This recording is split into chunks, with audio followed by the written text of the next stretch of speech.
Starting to see these live streams. I just did a morning few video, and now I'm back to back doing these conversations with great guests like Mr. Clint Murphy. Looks like that's streaming live. Appreciate those that are watching this video version of Lead Lag Live, the podcast, which I've largely been doing over Spaces for the last year and a half, 2 years, over 1 million downloads. This will be under Lead Lag Live. This will be a good conversation. I'm excited.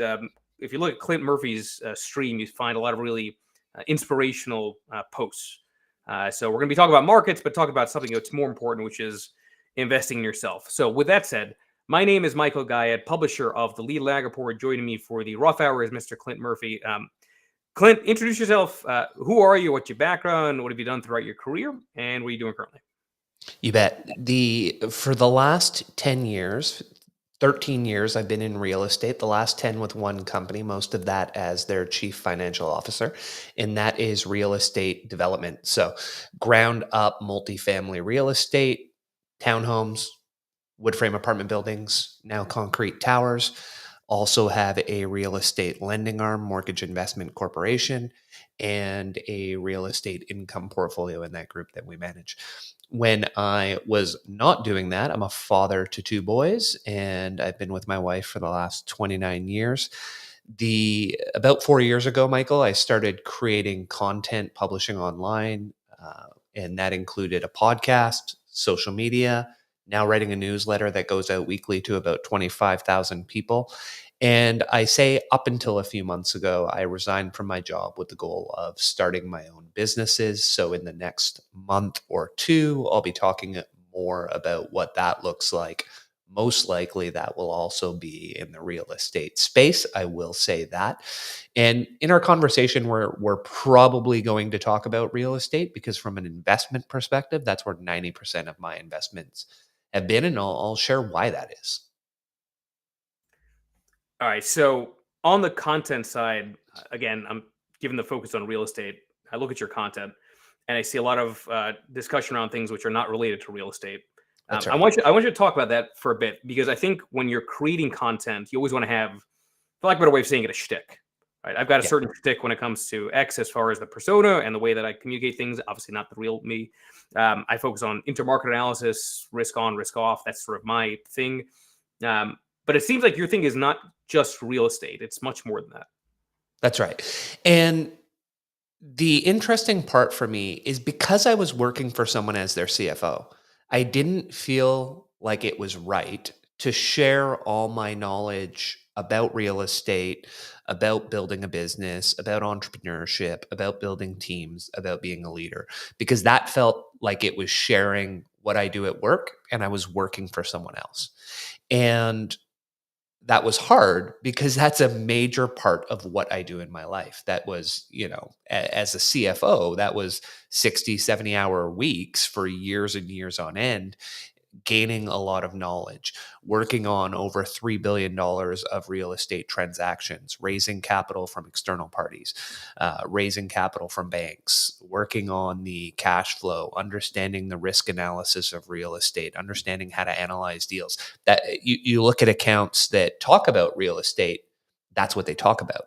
So there's a lot of value to doing it. I didn't feel like it was right to do while I was working for someone else. Maybe there would have been a play, Michael, to do like a real estate Trent, the strip mall guy, where you're writing anonymously about it. I didn't do that. So what I focused on, because I always tell people on my team that I want to help them grow in three ways. And it's what I say on my profile. I want to help them grow personally, professionally, financially. If you can do those three things with people that work for you and you can continue to do them over time, those people will stay on your team for years on end. So people jump ship to job hop to make more money. So if I'm continuing to help you grow financially, you're not going to leave for that. People leave for titles.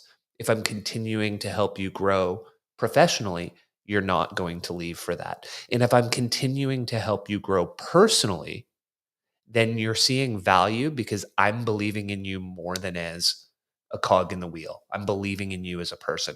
So that's the majority of what I've done. And that's what I write about is how someone can grow personally, how they can grow financially outside of real estate. I write about real estate periodically. But to me, the number one way any of our listeners can make money investing. Because if we take a step back, everything you share with me about where to put my money or where not to, it's irrelevant unless I have significant capital, right? Capital, courage, conviction. I need to have an investment thesis first, and then I need to have enough capital to make it matter. If I believe hands down in Bitcoin, but I only have $10,000 to put in it, even if it doubles, I made $10,000. But if I've grown my career enough that my earnings have spit off the ability to invest $1 million in it, and it doubles, now I've made $1 million. So that investment in yourself to get you to the point where you have significant cash to make significant investments that can change your life, that's what I want for people. Okay, so there's a couple of directions I want to take us. So one is you talk about that team building, the focus on the personal growth, less likely for somebody to job hop. You and I have both seen these studies that are disconcerting around how people ghost nonstop, how people have this almost apathy Yeah. around the companies they're currently working for. And I don't know if that's a generational thing. I don't know if it's an attention span thing, but I'm curious if you've seen it's actually harder to try to find people that want to take that personal growth as opposed to just sort of say, well, you know what, this is all nonsense. Let me do my own thing.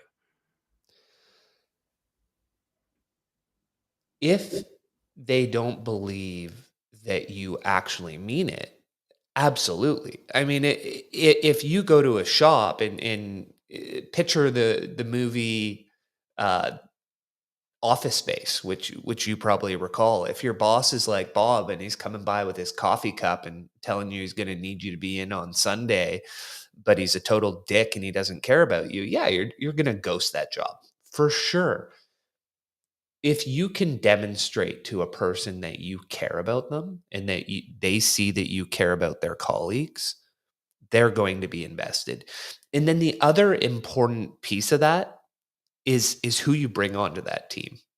So you can't bring on people that don't tick the boxes that you're looking for. And that means you have to hire slow. You've heard the slogan, hire slow, fire fast.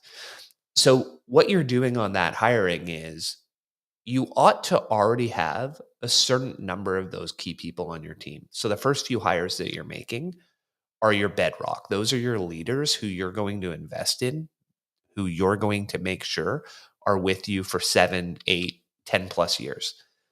When you have them, every other person that you add to that team has to meet you, has to meet them, has to go through 5 or 6 people on the team, has to meet the accounts payable colleagues that they're going to be working with, has to meet the lead of AP, has to meet your corporate controller, your development controller. And I'm using finance team people because that's the team I managed.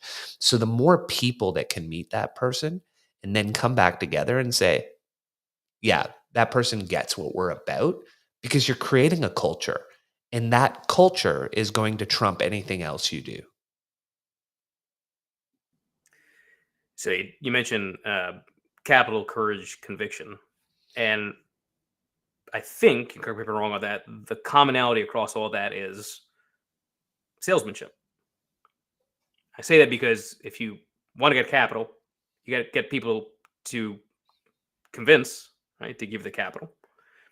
And if you want to do that convincing, you've got to have courage because it's not easy to put yourself out there. Yeah. And if you want to be a good salesman, you got to have a lot of conviction in what you're selling. Um, Talk about that because I think that's an underappreciated thing. I often see on social media people throw that term grifter out there, which is just a derogatory way of saying a salesman. But everybody has to be a salesman. 100%. You're always selling. In everything you do, you are selling. And whether you're selling a product, whether you're selling a service, or whether you're selling yourself. So learning how to present yourself in a way that a person on the other side of the table, a person on the other side of this screen right now, wants to listen to you, Michael. They want to listen to me. And they're saying, hey, can this person actually add value to my life? And if they believe you can, then you've made a sale. And when I think of that courage and conviction, What I'm looking at there is generally when you want to make significant amounts of money, you are making financial, let's call them bets. You are making financial bets that are not conventional. So you are creating your investment thesis and you are making a bet that you believe in strongly. And generally, you're going to earn above average returns when that bet you make is not a bet that the average person is making. And you have to turn out to be right. So you have to do the work to believe in the thesis that you're going to invest in. And if you're right, you're going to succeed, but you're only going to succeed if you put in significant capital. When it comes to the capital of raising with external, when I'm saying courage, capital, conviction, I'm just talking about you as an individual. So that's your capital, that's you. When I look at what you're saying, I love rules of three, so you'll often see me use rule of three, Michael. I've heard it said that if you want to succeed in business, one, you have to be able to do the analysis. So you have to be able to analyze a deal. Two, you have to be able to raise capital to achieve the deal. Three, you have to be able to execute on the vision. And so that is where the salesmanship comes in on that number two is raising capital. So for example, if I'm in real estate and if that's what my new business is going to be, when you're starting in real estate, you you generally don't have enough money to do deals on your own.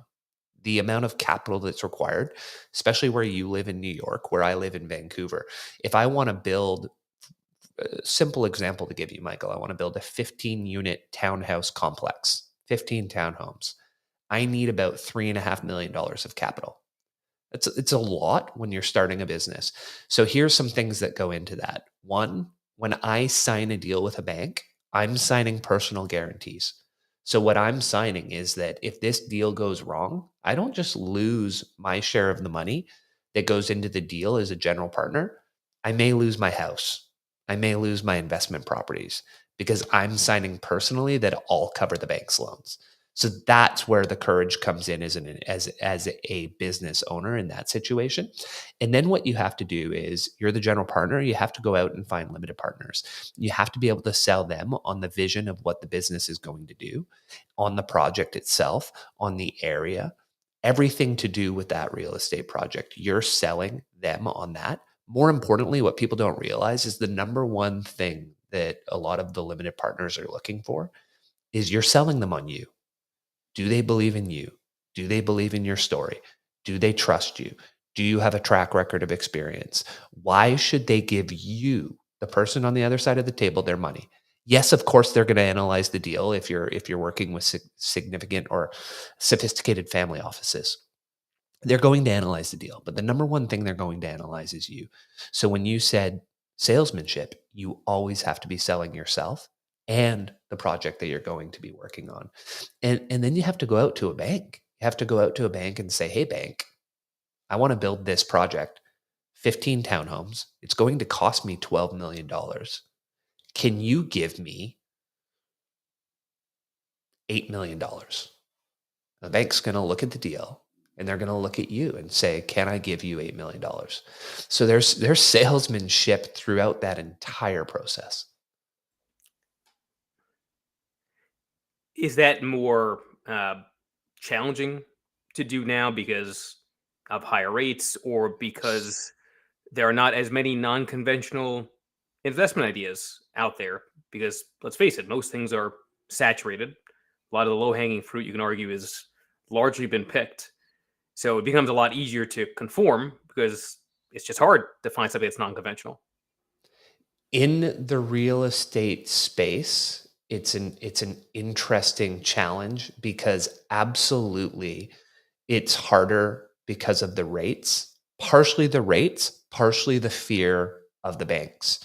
So generally what you see, and this would be contrasting if I'm starting up my own real estate development shop or if I'm at the shop I was at as an example, because there's an interesting challenge that you see for the one group and opportunity for the other. So being at, for example, in our city, the shop that I've been at for the last decade, we're probably top 6 to 12 in the city, probably top 3 in terms of execution.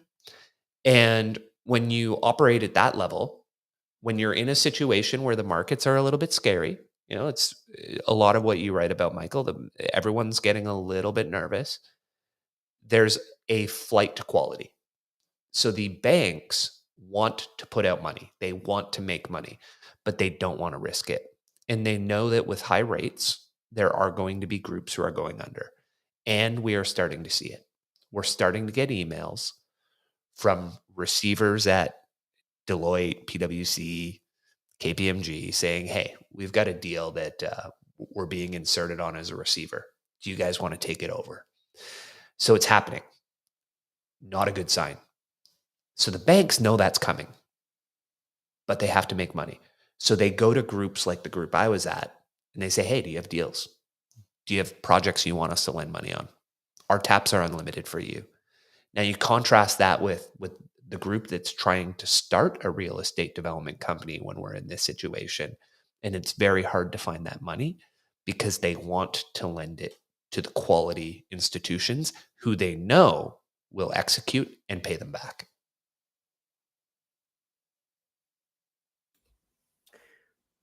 Yeah, it is. It is interesting, and that I think gets into a conversation around wealth generation through real estate, because Mhm. there's always this idea out there that that's how the really wealthy get wealthy. It's primarily through real estate first and foremost. Um, but I got to assume that's like everything else. It's a function of your starting point, right? So it's a lot harder to get wealthier in real estate when real estate is broadly overvalued, right? Which we can argue may be happening now, and when things at the margin, like you're saying, are starting to happen as Yeah. far as receivership side.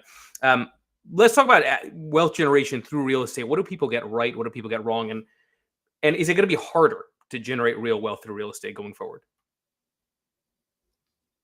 You're not going to be surprised that I say it depends. It depends because it matters where we are geographically. It matters what asset classes we're talking about, and it matters the positions that you're taking. So in every geography is different. Some geographies, it is easy to overbuild. And where I say that, let's look in Canada, you'd say Calgary, easy to overbuild. In the US, states that immediately come to mind, Phoenix, Texas. And states where I would say it's hard to overbuild, Seattle, California, New York. Why are we choosing these areas? I'd also say Florida's easy to overbuild. So why are we choosing these areas? If we look at Florida, Phoenix, and Texas, generally the governments are pretty permissive. So it's easy to build. Two, the way the land is laid out, it's that ability for the ring to just keep getting further out. The suburbs just keep growing. All right, we're done this suburb, do another one, do another one. There's a reason almost every large institutional homeowner or single family home builder and then multifamily eventually company comes out of Texas. The amount of land and the ability to just keep going further out is massive. And so there's that ability to overbuild. You'll also see in those states, similar up here in Canada with Alberta or some areas of the prairies, that the real estate market is more boom bust. So it's on, everybody's making money, everybody's happy. Boom, prices drop significantly for long periods of time. And then you contrast that with areas like New York, where let's talk specifically Manhattan. You don't really have the ability to go out further. You're more going up. Or you contrast that with Seattle, where you have the Canadian US border as a limiter on where you can go. You have the ocean as a limiter on where you can go. And you also have less permissive permitting, similar to California. You contrast that with where I live in Vancouver. We're surrounded on one side by the ocean, on one side by the mountains, and on another side by the US border. So our ability to continue to go out, pretty darn low. And so when you're looking at those areas, you're saying, where do I want to invest in? And real estate, like equities, I like to explain to people, You have different types of real estate similar to different types of equity. So you look at your blue chip stocks, your IBMs, etc. They're pretty stable. They pay a good dividend or cash flow, and you can expect okay capital appreciation over time. That's generally your first or second ring of suburbs. If you want the FANG stocks, those are in the cities, high growth, low cash flow. Those are in the cities, in the areas we're talking about that generally don't go down but have high appreciation because they have a limited ability to build in the areas. New York, San Francisco, I'd say Seattle, Vancouver. So areas where you expect high appreciation over time because there aren't significant abilities to oversupply. And then when you want cash flowing real estate, you tend to be going pretty far out into the burbs, into the provinces and states that have high cap rates. And they have high cap rates because they have high vacancy. And I have a friend who has investments in Toledo. He gets great cash flow, Michael. The value of the homes that he owns are basically the exact same value as when he bought them 15 years ago. There's no capital appreciation. It's all cash flow. So when you're looking at real estate, you're saying to yourself, do I want real estate that's going to cash flow? Do I want real estate that's going to offer me decent cash with decent capital appreciation?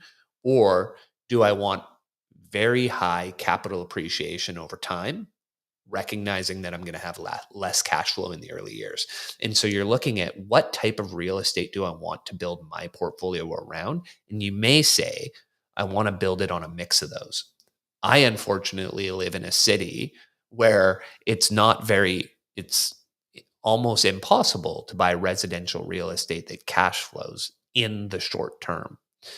And because I'm in Canada, it's hard for me to say, hey, I'm going to go buy, if you live in New York, you can still do out of state investing, which a lot of people do, and buy some apartment buildings in Phoenix and say, hey, I'm going to hold those. I'll have someone property management.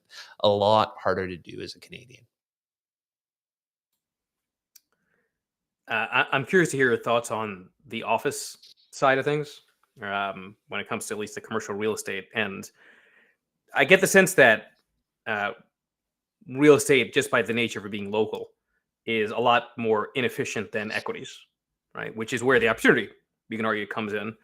Um, Efficiency has the asset class or the thing you're looking at factored in all available information, That's right.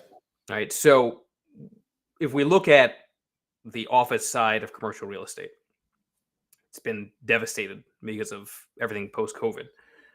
But is there an opportunity? Is it maybe overly discounted? I'm curious to kind of hear your thoughts on that. I won't say I'm an expert in that space. I don't spend much time playing in it. What I will say is I think it's worse than what we're seeing. And why I believe that is the banks are in a situation where if they were to start to call the loans on properties that are in trouble, then they would be creating a cycle that would harm all of them. So what they do in that situation is what we commonly refer to as blend and pretend or extend and pretend. So instead of calling a loan or um, having the owner of that mall or that office building pay their loan when it comes due, they extend the loan for another 5 years and pretend that everything's okay. It's not a good situation. There are some accounts we see on Twitter who highlight these office spaces that, hey, this building sold 4 years ago for 200 million. It just sold for 25 or even less. And you look at these numbers, it's pretty absurd. I would think there has to be some plays there, Michael. And I'll give you a simple example. Up here in Vancouver, there's a company called Shape, and their play about 10, 15 years ago was malls. And so they made the decision that they were going to start buying malls. and they would turn them into large master plan communities in the fullness of time. Like we're talking 10, 15 towers, restaurants, shops. So now it's a destination mall and it has a massive amount of residential built into it. And they were also tying it into transit oriented density. So we're targeting a mall that is near a SkyTrain, our version of rapid transit, and we're going to turn that into a master plan community. When they first looked at it, those properties were trading, let's say, in a 7 cap. Today, residential real estate in Vancouver, right prior to the downturn, prior to rates spiking up, a lot of residential real estate was trading at 3.5 to 4%. They were buying these properties at 7 caps. And it's very easy now to look back at what they were doing and say, wow, like that was such a no brainer. Like, why didn't more people do that? Well, more people didn't do that because when they were trading at a 7 cap, everything was trading at a 6 or 7 cap or 8 cap because the market was in a shitty spot. So what they did was exactly what we talked about. They had a thesis that would bear fruit over the next 10 to 20 years in their mind in the analysis that they did. And they were convicted in that thesis enough to take a big bet and buy multiple malls. And we're talking the surface parked malls, right? So massive surface parking, and we're going to turn that into towers. And so they created a thesis that said, we think there's an opportunity here, and they took advantage of it. Is there an opportunity in the office space? I would think that long term there has to be. Otherwise, what we're betting on is the hollowing out of our cities. We're betting that in the fullness of time, people don't come back to the city. And when you look at history, during any great pandemic, great fire, et cetera, people eventually came back to the city. You're already seeing it with companies saying, hey, the whole work from home thing doesn't work. Maybe some sort of hybrid model does. Eventually people come back to the city. If it's the right city, people come back. So is there an opportunity? I would think so. I don't have enough time in that area, nor anywhere near enough capital to take advantage of those opportunities. I would think people with enough capital will start to take advantage when there is enough distress sales.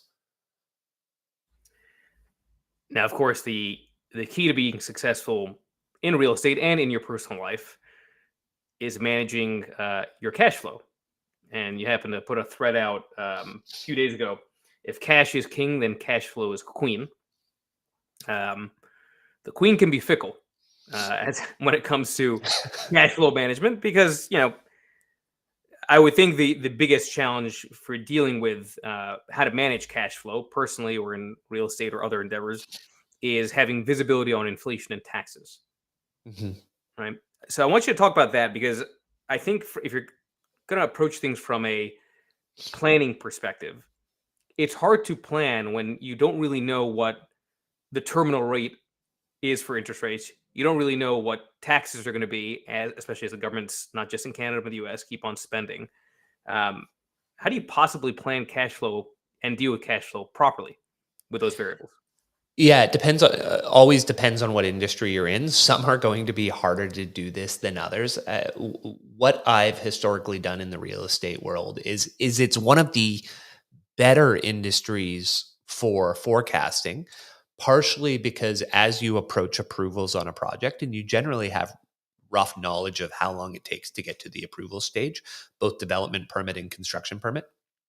And once you hit your development permit here in Vancouver, I believe New York is similar.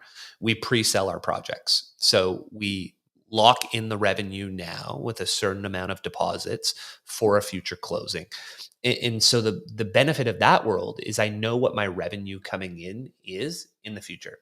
In terms of tax, I can only lock in what I know the rate to be today. I can't forecast a change in the rate. What I do, Michael, is I look out 3 years ahead and say what are my inflows outflows by month for the next 3 years, and I'll update that on a monthly basis. And when you're looking at cash flow for a company, I want to do a few other things. One, I want to make sure I have sufficient cash reserves. And how do I test the sufficiency of those cash reserves? A few times per year, I'll run a downside analysis. What if revenues get cut by this percent? What if absorptions of homes get cut in half? What if this happens to construction costs? Bit of a sensitivity analysis. How much cash do I need on hand to make sure I never hit the death line, to make sure I never go to zero? So that's one thing I would do. The other thing I want to do is I would want to run an analysis going back to stats class. I'd want to run some regression analysis to say, give me a confidence interval on the amount of working capital that I need to hold in order to never go into my cash reserve. So give me a 90% confidence interval so that I can know, hey, my cash reserve is $50 million. It's just going to sit on my balance sheet for a rainy day when shit hits the fan, but I want it to be there when shit hits the fan. So what working capital do I need to have so that that's always there? That might be 15 million. And I run the confidence interval by looking back at 5 years of cash flow. What is my month to month change in cash in every cash flow that I've issued? I've issued 11 a year for the last 5 years. So I've got 55 cash flows. They look out 36 months. And I have 55 month to month changes times 36 forward looking months. So that's 1,500 data points, I believe. And then what is my shift in the cash flow for each month? When I issue a January cash flow, I said cash in February was going to be this. When I issued the February cash flow, I said cash was going to be this. So now I have another 1,500 data points. So I have 3,000 data points of shifts to say, how does my cash flow shift month to month? And I can use that to create a working capital balance. So now there are going to be fluctuations. Costs are going to go up, but so are revenues. I can only deal with today's data. We can do some sensitivity analysis around other things. With interest rates, I can be conservative. I can say interest rates are X today. I believe they're going to be Y. As a CFO, it's always my job to be conservative. So what I would give as an example during COVID, uh, we had the benefit of a real estate development company to be able to talk to some of the chief economists for some of our big five banks. So they'd come in when they were in town and give us a presentation, and we of course would inevitably talk rates when we were down in the 1-2% territory. And we as a company, in me and my role, we were always recording higher, faster, for longer than the banks were. We were pretty darn accurate with where we thought the rates were going and at the speed that they would go there. And so that's not because we had a crystal ball. That's just it didn't make sense. And it didn't make sense with how hot the market was. It didn't make sense with how fast our costs were moving to build these homes. So it was clear that we needed to make an adjustment, and it was going to be bigger than people thought. So we went higher for longer. And then what you do when we are where we are today is we go long we stay higher for longer. We drop slower than expected. We weren't forecasting drops in May. We weren't forecasting drops in June. We were saying, hey, we're going to have our first drop in September. Say, person watching through LinkedIn who made a comment, Edward Goodwill. I hope you don't mind, Edward. I'm showing this here. Oh, I know Eddie. Yeah. Yeah, there you go. Cap rate compression has made a lot of people look good. Totally different now. Hard to model an exit cap 5 years forward, lower than today's cap. Must actually have an execution strategy, hands-on value add approach. First of all, just I want you to respond to that before you do. Just for those that are not familiar with even the term cap rate and Yeah. why that matters, explain that. So a cap rate is the equivalent for people that are listening. Let's call it a bond rate. So what it is what is my cash flow and how does that cash flow tie to the value of a building? So the cap rate is if you multiply it by the value of the building, it gives you the amount of cash flow that building is spitting off. In real estate, we work in reverse. So you take the cash flow, net operating income, and you divide it by the cap rate to get the value of the building. So effectively, it's turning that building into a bond.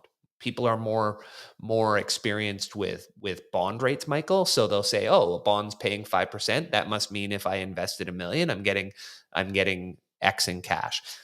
In real estate, it works in reverse. What's my cash flow? Divide that by a cap rate. Another way to look at it for people who are thinking of operating businesses and they're thinking of EBITDA being somewhat the operating business version of an NOI, they say, hey, I take my EBITDA and I apply a multiple to it. The multiple is I multiply by 20. Well, in a cap rate situation, you would divide by 5%. So it's a similar parameter to get from what is my cash flow to what is the value that I'm willing to pay for an asset. So what a lot of people happen over time is and what Eddie's talking about is the rehab space. So the buy, rehab, hold, or sell space. And people come into an asset with a 5 cap. So in other words, it was a multiple of 20 on the cash flow. They do some repairs to it, some rehab, re-tenant it. But then the biggest thing that happens is the cap rate went from 5% to 4%. So instead of a multiple of 20, the multiple is 25. Now, what you have to do when you're evaluating the performance of a general partner to determine whether you want to make investments with them is you have to isolate the performance of the institution against the performance of the market. And Michael, I think it would be fair to say the same in equities. I can't just look at the returns of a portfolio manager and say, man, that's the best portfolio manager. He earned me 18% a year. Well, it's great that he earned 18%, but the S&P earned 20. Like he's actually shitty. So that's where you have to say what return was generated by performance, what return was generated by actually buying well, renovating in a good way, and then re-tenanting in a way where you were making more money versus simple cap rate compression. And if you can isolate those two because you have enough information in the market, and you should, because in their investment decks, you should be saying to them, hey, on your past deal, what was the entry cap rate? What was the exit cap rate? And when you know what the entry cap rate was versus the exit cap rate, you should have an idea of what was market-based performance versus individual performance. Thanks, Eddie, for that. That was a good question, or a good comment. I am curious. You have a post out there. Obviously, you're very intelligent. Obviously, you've had a great career and generate quite a bit of wealth. There's this notion out there that it's possible to have a work-life balance. I am skeptical of that. I think that's a nonsense concept. But I want to hear your thoughts on that because there is something to the idea that you have to make a choice. Time is the ultimate finite resource. You want to be successful, you have to take a chance. That chance could fail, but you also want to live and be happy, right? So, how do you walk that line properly? Well, you make choices, and I mean it's bullshit. Like it's work life integration, and where it's bullshit. And a great account on Twitter in the real estate space is Sean Sweeney, and I really appreciate what he does. And he was calling bullshit on Alex Hormozy for saying that, and he was saying at some point in your career you can have it. And I was like, well, what he's saying isn't bullshit. Neither of us is saying. I don't think you, and I don't think I am saying that you can't have balance. What we're saying is you can't have balance while you're building. Young people come to me and they tell me they want this, Michael. More money, better title, more interesting and engaging work, more variety in their work, and the ability to work on special projects and work-life balance. Like, are you effing kidding me? Like, am I going to hire someone else to do what you do on a daily basis so I can give you the more interesting work? Am I going to hire someone else to do what you do on a daily basis so that I can put you on special projects? Am I going to promote you before you've worked for it? And so when you look at it, the number one determinant when you're young of growing in your career and growing your wealth is the effort you're willing to put in. And I would always draw a graph for people on my teams and say, this could be you over time. And we've got hours and effort and we've got time and money, and the more you're willing to put in, the more you're willing to get out. Do I have a very balanced life? I mean, people are like, well, how are you creating on social media? How are you building Twitter? How are you building a newsletter, a podcast while you're working? Because I put in 20 years of 50, 60, 70-hour weeks to the point where I had a team, and I'd been at a company for 6 years, and now I had a team that I'd hand built that had been with me for 5 years, that had been with me for 6 years, who I'd trained to think like I do. And that freed up enough time to say, I'm going to do this stuff on the side. What it also meant, though, because remember when we first start this, Michael, when you first start creating, when you first start going on social media, no one believes in you, not your friends, not your family, nobody. And so what that meant was the first 2 years on social media, the first 2 years with podcast, I was doing everything myself. I was waking up at 5 o'clock in the morning. I was starting to post content. I was going in and doing a job as a CFO for in my city, a large multifamily developer, very high responsibility, a team of 33 people, I think 6 functional areas. And then I was coming home and I was writing content, I was being a dad, and I was going to bed at midnight. And so I was sleeping 5 hours a night, 5.5 hours a night for a year. Like that's completely unbalanced. That's insane. Like people are like, well, no, like the for health, you have to sleep 8 hours a night. Well, like maybe that's not actually true. You have to sleep enough to be able to operate, and you have to be able to operate enough to achieve what you want to achieve. And if you want to achieve significant things, you have to work your ass off. You have to be the hardest worker in the room. You've got to be in the right room. You've got to be surrounded by the right people. And then when you're in that room, you have to work harder than everyone else in that room. Like anyone who's great at anything they do works their ass off. Like full stop. Like Michael Jordan, Kobe Bryant, Dwayne The Rock Johnson. Like one of the number one thing guys like that are known for is their work ethic. And it's the same in business. Everyone I know who's achieved at a very high level is super committed to the work. To be great, you also have to be terrible. And the reason I'm asking that is you constantly hear these stories about these very wealthy people that have periods where they were on the verge of bankruptcy or actually filed for bankruptcy, only to then bounce back. Um, Talk about the failure side, because I think that's equally as important. You have to be willing to fail. Now, you don't have to fail, but you have to be willing to. This I think goes back to what you and I talked about earlier with you have to have conviction and the courage to take big bets in areas where you believe you'll be successful. And generally, if they're going to be successful big bets, they're going to be unconventional. And unconventional doesn't always work. So you have to be willing to ride the pain curve. I'll give you a simple example with my situation, Michael.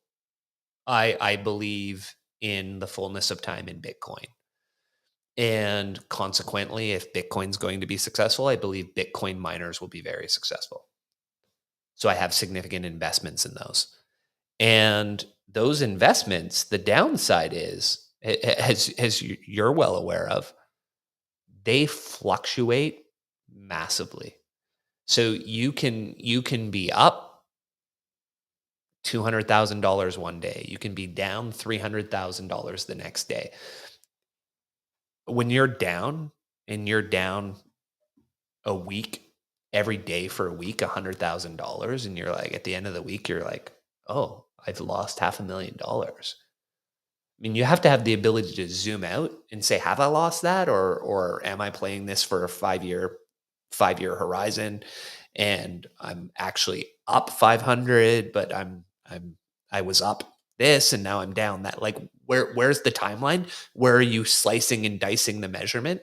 And are you still convicted? And you're going to go through painful moments.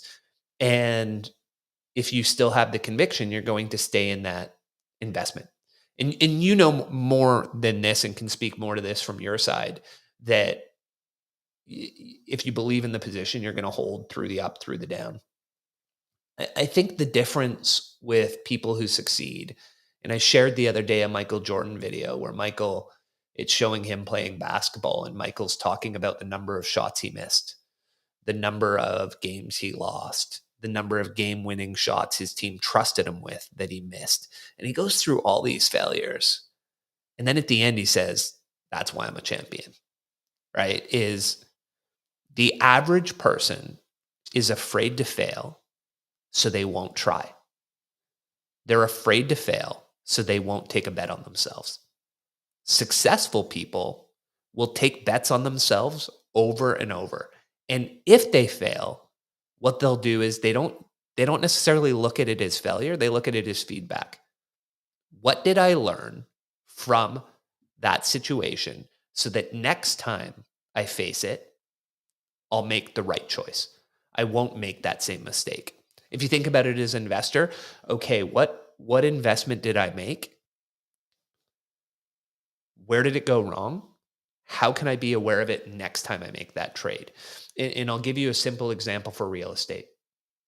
We always talk as the shareholders and leadership team, hey, we can't predict when the market's at the top. Like, it's always nice to say stop buying at the top, buy at the bottom, but we can't say when the market's at the top. And what I said to my boss one day was, well, I mean, maybe we can't, but if we underwrite pro formas to 15% and a year later, based on what's happening in the market from a revenue perspective, that pro forma is now in the 40% territory. Based on history, anytime our pro forma has a 4 handle, things are about to go sideways. Is that fair? You look at it, you say, yeah, that's pretty accurate.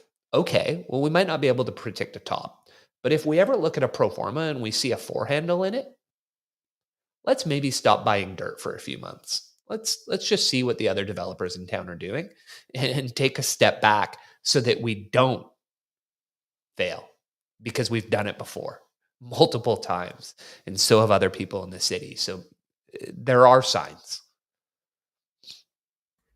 I'm reminded of that Thomas Edison quote on the light bulb, right? Yes. I didn't fail 1,000 times, right? The light bulb was an investment with 1,000 steps, or I found 1,000 ways not to do it, right? That kind of thing. I think that's missed on a lot of people. Yeah, it's one of my favorites. Clint, for those who want to track more your thoughts, more your work, where would you point them to? On Twitter, probably the number one spot, I am Clint Murphy. And then our website is thegrowth.guide. And that has everything we do. That has all our social media, our podcast, and our newsletter. Make sure you support Clint Murphy. I enjoy this conversation very much. Appreciate those who support the show, like, repost, comment, all that stuff, and let us know what you think. Appreciate you, Clint. Thank you. Thank you. That was